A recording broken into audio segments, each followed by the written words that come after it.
Nakita nga ba ni Whitebeard ang One Piece? Totoo nga ba ang sinabi niya noong bago siya mamatay? O baka naman nagtiwala lang siya sa sinasabi sa kanya ni Goldie Roger? Ito yung mga katanungan na sasagutin natin sa video na to.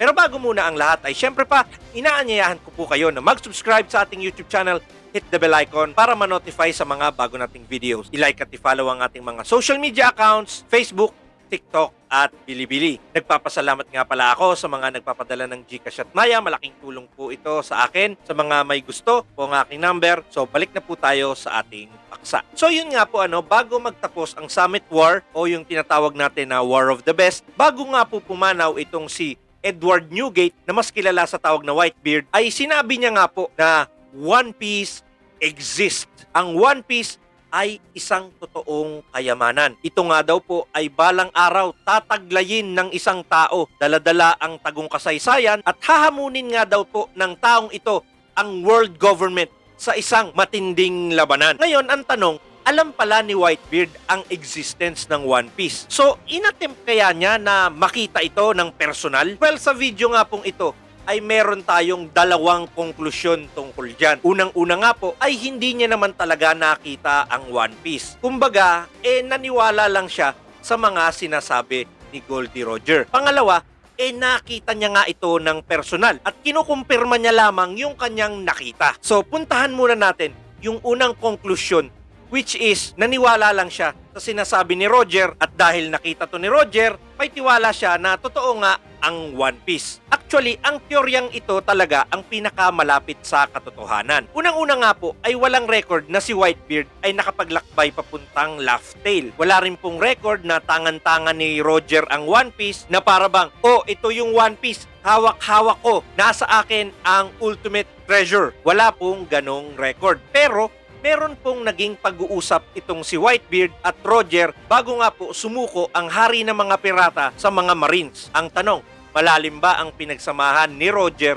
at Whitebeard? Well, ang masasabi natin, at one point, naging magkaribal nga po sila. Kaya lang tinanghal na strongest man in the world, itong si Whitebeard, ay dahil nga po, pumanaw itong si Roger. Pero mortal nga ba silang magkaaway? Ang sagot po ay hindi. Kung babalikan po natin ang isang episode ng One Piece, mukhang sanay na nga po sila na maging magkadwelo. Sa huli, nagiinuman sila at nagkakamustahan, nagbabalitaan kung ano na nga ba ang lagay ng bawat isa. Parehas din po ang attitude nila pagdating sa kanilang mga tauhan. Ayaw ni Roger at ni Whitebeard na naaargabyado ang sino man sa kanilang nakama. So very similar po ang dalawang kapitan. Malalim ba ang kanilang pinagsamahan?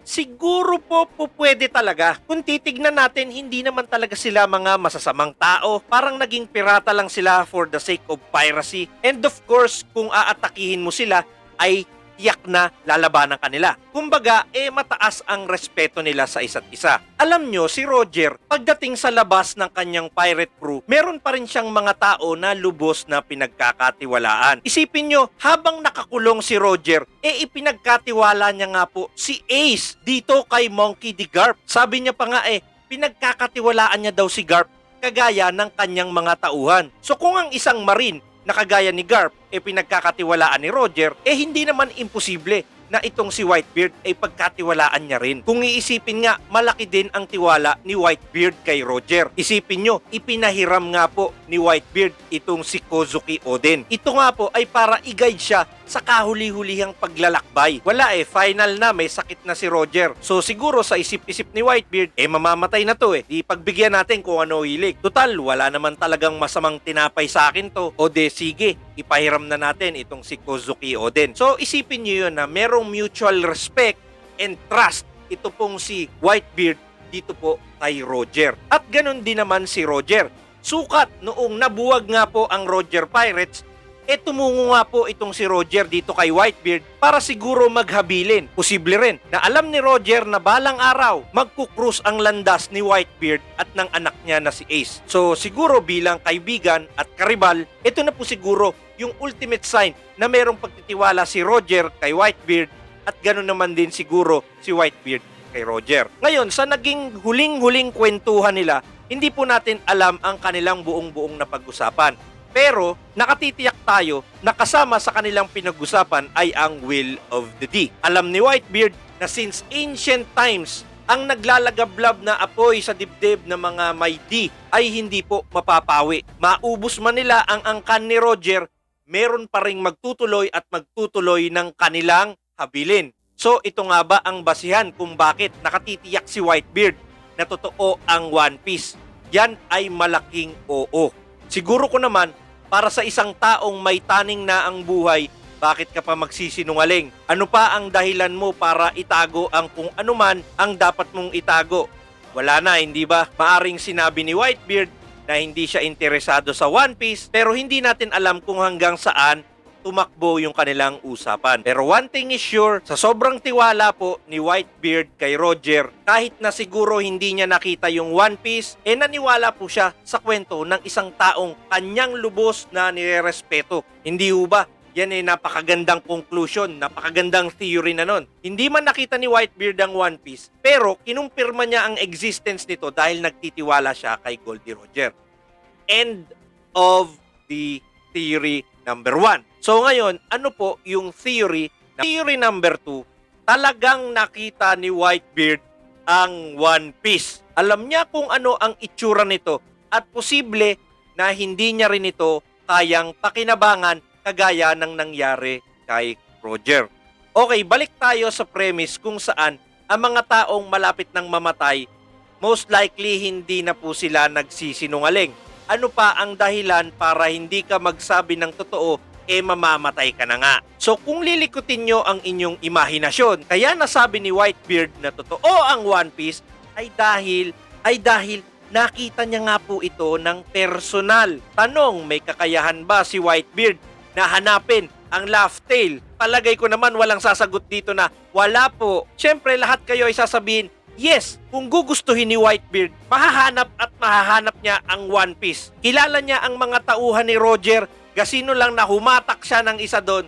Okay, turo mo kung nasan yan. Gusto ko ring makita yung One Piece na yan. Punta tayo ng Laugh Tale, tignan nga natin kung ano yan. Pwede namang gawin ni Whitebeard yun, hindi ba? Kaya lang, ang problema sa conclusion na yun, mag-isa lang ba si Whitebeard na tumungo sa Laugh Tale o meron siyang kasama? Kung meron siyang kasama, sino-sino ang kasama niya? Ilan kaya sila na nakarating sa Laugh Tale? Ito lang isipin nyo kung bakit napaka-importante ni Ace. Sukat sugurin niya ang Marineford para lang iligtas ito. Kasi nga po, naniniwala siya na kung ano man ang nasimula ni Roger, si Ace ang magpapatuloy nito.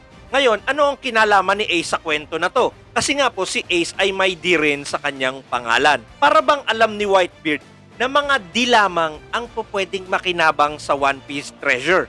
So bakit hindi mo alamin kung ano nga ba yan? Pwede naman yun, di ba? Hindi naman yun siguro mahirap gawin para kay Whitebeard. Kung iisipin nyo din naman, si Ace talaga yung gusto niyang parang pumalit sa kanya in case na siya ay matsugi.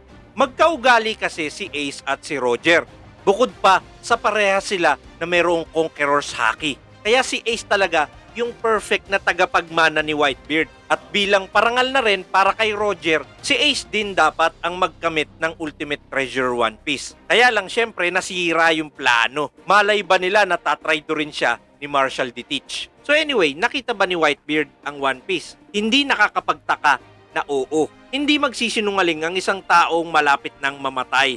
Maari na komo nabigo na nga yung kanilang plano, might as well siguro sa sino mang makakarinig sa kanya no mga oras na yon. Okay, totoo ang One Piece. Kung sino ka man na may apelyidong D na tagapagmana ng habilin ni Roger, sige, kinukumpirma ko ang existence ng One Piece, hanapin mo. Ngayon, ang tanong, ano nga ba itong One Piece? Well, alam nyo naman yung theory ko dati.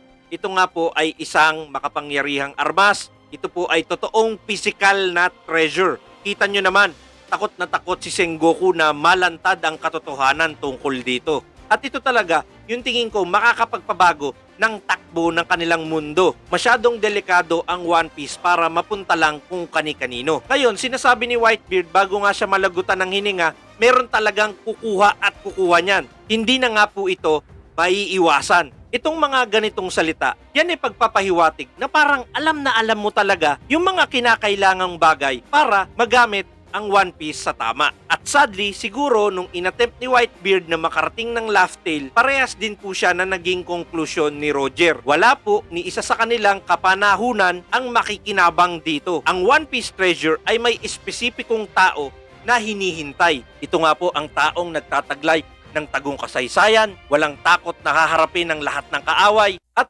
nakangiti sa lahat ng hamon na dadaan sa kanyang buhay.